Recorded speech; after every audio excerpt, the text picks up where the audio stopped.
to my vlog. It's me, January D, and I'm Juan Kapampan, Camaro Vlogger. And so, bali for today mga kapatid, it's March 19, 2022. Of course, kapag dumarating yung March 19, ito yung araw na pinagse-celebrate natin. Also, na-celebrate natin ang banal na kapistahan ng esposo ni Maria at ama ng ating Panginoong Jesucristo. Walang iba kundi si Apong San Jose. Ayan, so today mga kapatid, samahan nyo ako at tayo magsisimba sa kapilya or bisita ng Barangay San Jose, Santa Ana, Pampanga. At tignan natin kung paano idadaos ang kanilang banal na kapistahan. Halina mga kapatid, samahan nyo ako. A few moments later.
Barangay Council. Pabalo kayo po at presente po niya kayo yung proyekto na po din Casa Apo. Yung Casa Apo po, nagkakamadya po kami na pong Mr. Alan Luis at Jonathan Tanyagan at po kaya kaya po officials. Yung pinaka-objectives na po yung Casa Apo, ulit po most important yung pong Barangay Santa Ana, inagula po din Baguio, medical na po inagula po din Santo. Bintag po, ibuli na po din Casa Apo, na Maria pong cooking capital po din Pampanga Santa Ana. I-mention po, inaliwa pong tinape, order na po in Mexico amin po sa Nicolas de Tolentino, kaya pong Guangwa naman po, i-order na po amin pinagkalang pang San Toribio, at in-analyze naman po yung Apo Shrine, at ito po ako sa tinape ng Apo. At ngayon po, ikakapat po na meron isip pong tinape, amin po i-gaya. Tapos December maging, amin po ikakapagpakit na ng produkto. Last year po, na pong December, may tindahan po ng Tagasadukin. Ang po po rin kailangan po ni Parokya sa Tara. Ipinakatarget na po din ka sa Apo na parang po piyesta, tipong Santa Ana, ipagwag na po rin 50 different kinds of cookies, galletas, at po kaya yung mga pinabi. Na i-order na po rin different various. So, aside po nito ang cookies, since ikat po, since po ikat po, hindi na po laguling sa Jose. May kapit siya po ni Mama ng 1899, akin tayo po pinili na dati lagulang sa Jose, akin po ikat po. Ayan po. So, ating kalalang muntinig, rito kong bahay na ako sa Tangkalinan, balik tayo at ayun ba ako. Pag-uwi na po yung Casa Apo, si-search na po yung history na po ng Santa Ana itself at kasaysayan na po ng Katmon. Yung Katmon po kasi, tanaman na po para sa Abi yung pinaka product town po. Yan po, ay po yung kamon. Kung ako pong magkamali, ating tamang kung medyo pong balen na ating kamon na itong bali sa Jose. Aking po yung kaparibapang etong kekakulele tete. Yan po, ako po rin kung magkamali na kakamo century ordained po yung ilan na po yung kakanaman po kayo ka. At yung meron pa po ang PUP na pinaka sa ako na tulugan and to introduce pa si Bayo in country kay Matamo po. Ikala na po yung program ako po yung adaptatory project kaya yung Bayo Kapo. Kung yung man po hindi sa malaga, kapag lang karamihan mayo, mag-provide na po yung kasa ako na siblings na po yung Carmen, bilang po pwede kala po yung ikanang kahit nakatapong bakuran kamo or kahit nakatapong sular. At ito po, may appropriate po hihingin Department of Agriculture, kaya nakatapong munisipyo, at saka po special po kaya po barangay officials. Kasi po yung nakabulunan po kasi mangyari din kasa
San Jose, ipanalangin mo kami. Karinsablang lalaki, pinili na kaning Ginoo. Pantabi kang Maria, anak ng Diyos, ingatan niya, esposo ng Maria, ipanagtalanginan, Ginoo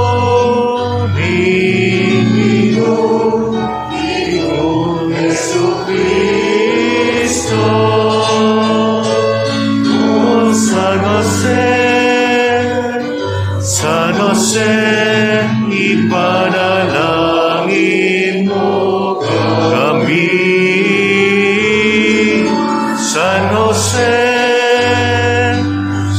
Jose, ipanalangin mo kami. Wala naman tayo di San Jose.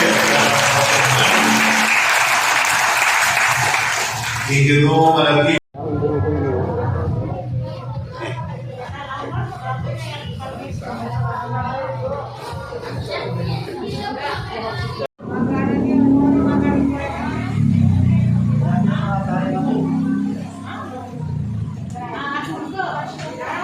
So ayun nga mga kapatid, at nakita ninyo kung paano idinaos ang banal na kapistahan o ang banal na misa ngayong umaga sa Barangay San Jose, Santa Ana, Pampanga, na kung saan nandoon din ay pinakita rin doon ng pamimigay ng kanilang banal na biscuit or tinapay and yung kanilang tinatawag na Katmon Land. Ayan, so ang Barangay San Jose kasi noon ang tawag nila ay Katmon. Ayan, so nakikita nyo rin dito ang isang uri ng bulaklak na nasa tabi ko na usually na nandun sa tungkod ni Apong San Jose. Ayan, so kung bago ka sa aking YouTube channel, don't forget to like, share, and subscribe. Then follow me to my Instagram, to my Twitter account. It's Jesse Samson, JHESSIESIMSON. Then add me to my Facebook account and follow me to my TikTok. It's January. Ayan, so thank you so much po pala sa lahat po ng mga nag-like, and-share, and subscribe. Sa lahat po ng mga nag-comment ng mga positive reviews regarding sa aking vlogs. Ayan, so thank you so much po. And so, happy Fiesta Barangay San Jose, Viva San Jose. Maraming salamat po.